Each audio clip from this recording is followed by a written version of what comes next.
Thank you. Good evening, everyone. It's really a pleasure for me to be here, and it's going to be a difficult mission to speak after Dr. Haidar, but I promise to try to do my best.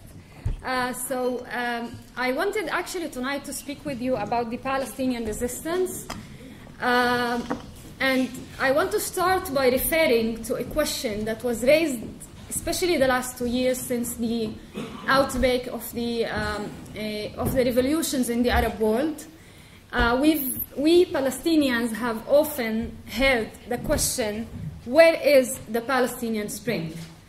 And we've actually coped with this question with a lot of sarcasm, because the problem, actually this question embeds in it assumption that blames the victim, that as if the problem was that Palestinians do not resist enough, and that's why occupation, apartheid, and colonization start.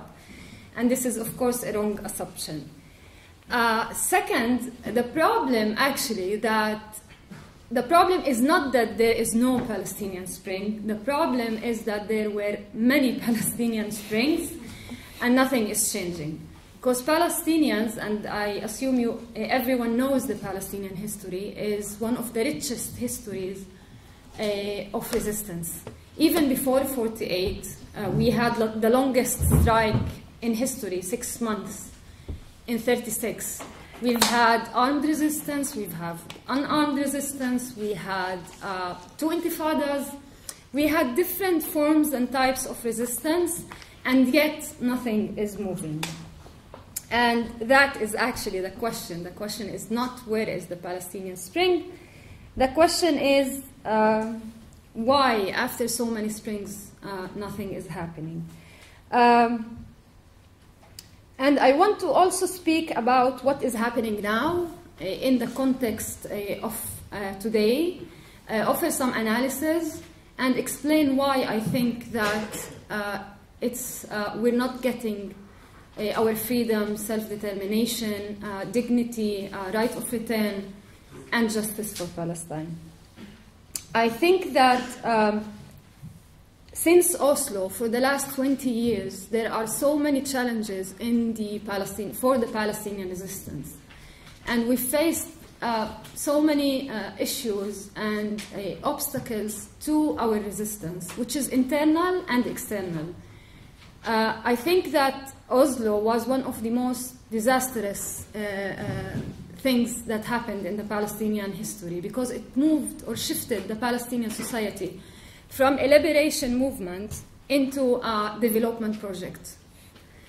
We've turned into a charity project, actually, where the whole world is so excited about building the state, and what should be done is giving money. It's giving money for building roads, and not for supporting the Palestinian resistance. Is actually giving money in order to kill the Palestinian resistance and not support the Palestinian resistance.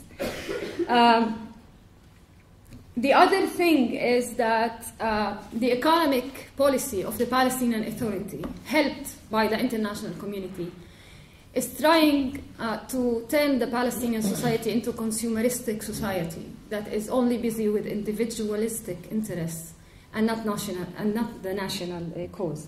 Oslo has further divided the Palestinian people and isolated more than half of the Palestinian people, which I'm part of. As Palestinian 48, I was totally isolated and marginalized, and we are over 1.3 million Palestinians with Israeli citizenship. There are over 6 million refugees, Palestinian refugees, in the exile and the diaspora. They were marginalized and isolated through Oslo Accords, and it further divided the Palestinian people. The other issues is related with our leadership that has entered endless affair of negotiation for 20 years, while we were losing our lands, our houses demolished, everything on the ground was changing. Israel continued to impose facts on the ground, and our leadership was busy with negotiation for 20 years, and it didn't lead to anything. Security coordination. What Oslo did is actually offered Israel the cheapest occupation, the occupation with less costs and more control of Palestinian land and Palestinian lives. It passed the responsibility for the PA, for the Palestinian Authority, over the city centers, where the PA is responsible for the services. So Israel have, like, got rid of many expenses of the occupation and still controlled our resources and lands and our lives. So these issues, also the separation, we can't physically come together as Palestinians. All these issues have really consisted a lot of challenges to the Palestinian resistance, and yet Palestinians continue to resist. Maybe it's not in the form of the Second Intifada, which happened during Oslo, but for the last few years there is different forms of Palestinian resistance that are happening on the ground, and maybe not getting the international attention because they are not massive movement, because it's not Egypt or Tunisia, but things are happening on the ground. And as Dr. Haidar said, the very form of resistance is existence for Palestinians, especially in the face of the continuous ethnic cleansing policies implemented by Israel. No longer Israel needs to do what they did in 1948, to put people on trucks and send them out and displace them. Its policies is much more sophisticated now. What they actually do is that they make the Palestinian life unbearable in Palestine, so people would leave. And this is what we call silent transfer.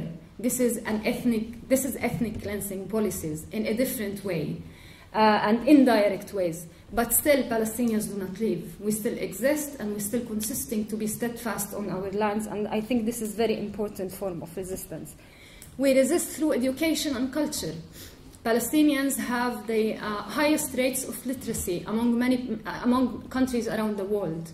We resist through culture because we have poets, musicians, artists spread around the world sending the message of Palestinians.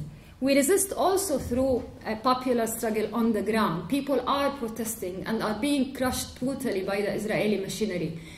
All kinds of weapons are being used, and people are being killed.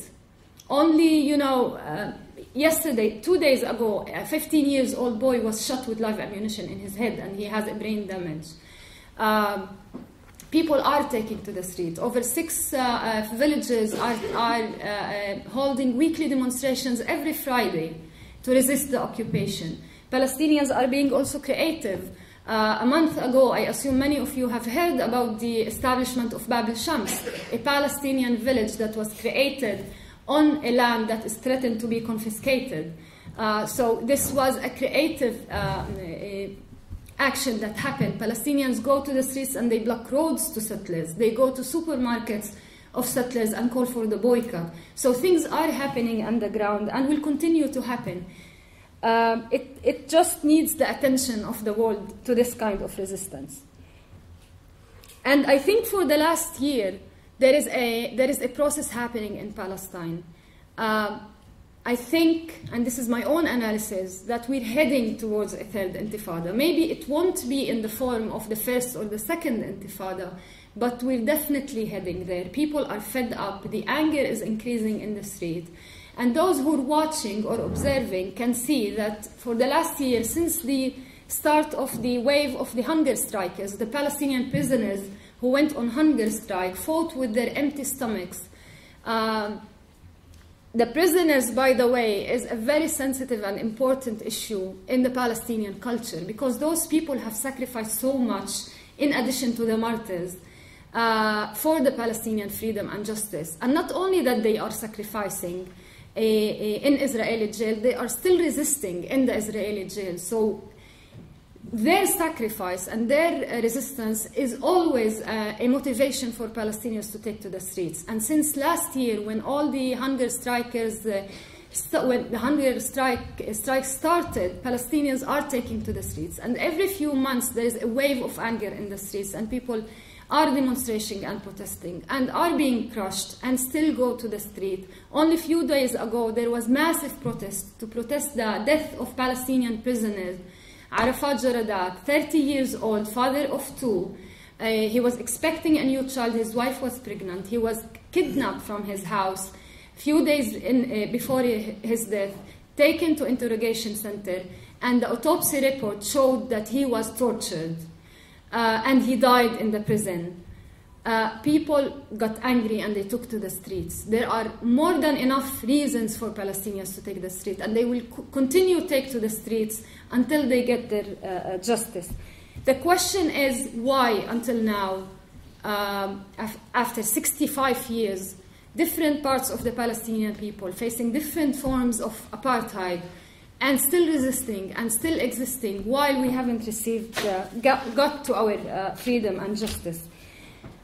And there are so many reasons for this. I would start by saying that we're not only fighting Israeli apartheid and colonialism. We're fighting so many powers around the world that are supporting apartheid and colonization and are profiting and benefiting from the control of the Palestinian lives. We're fighting numerous corporations around the world that are profiting from controlling our lives.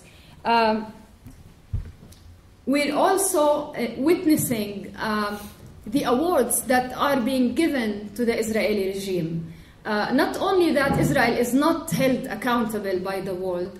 Israel is receiving awards, actually, and this is a clear message that the world is giving carta blanca to Israel to continue crushing the Palestinians, continue controlling the life of the Palestinians, stealing the resources of Palestinians. You know, settlers, for example, who attack Palestinians and shoot at Palestinians, uproot trees, they have open doors in Europe. They don't need to apply for visa. And those who have, you know, everyone knows, and it's very easy to get to the names of the settlers who attack, who terrorize Palestinians, and they come to Europe easily. They don't need a visa, while a Palestinian have to apply multiple times in order maybe to get a visa to Europe. Those criminals, soldiers who killed Palestinians, who control the life of Palestinians, who committed war crimes against Palestinians, they have open doors in Europe. They don't need a visa. This is an award.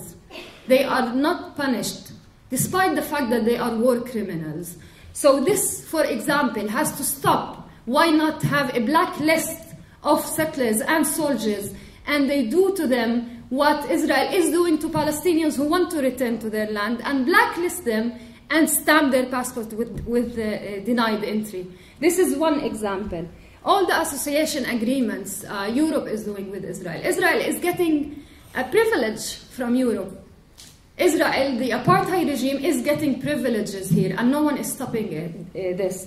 So this is a major reason why Palestinians, despite all the strings we had, we have not received or got to our freedom. And those issues have to stop. Those issues actually are related to you more than they are related to us, because the power is in you. We no longer, you know, Palestinians are fed up with the human rights organization writing reports, the EU, the UN, you know, numerous amounts of reports have been written about Palestine, have been calling for the end of occupation, but we haven't seen any concrete action. And this is the right time for concrete action. We don't want condemnation. We don't want statements of raising a concern, of being worried about what's going on, calling for constructive, for restraint.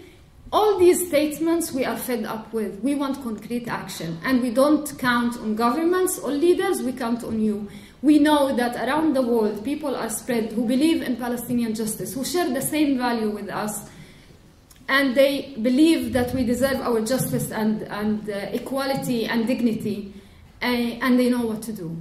Because either you are individual or you are a group, you have the power to change, you have the power to make a change, along with our resistance on the ground. Thank you.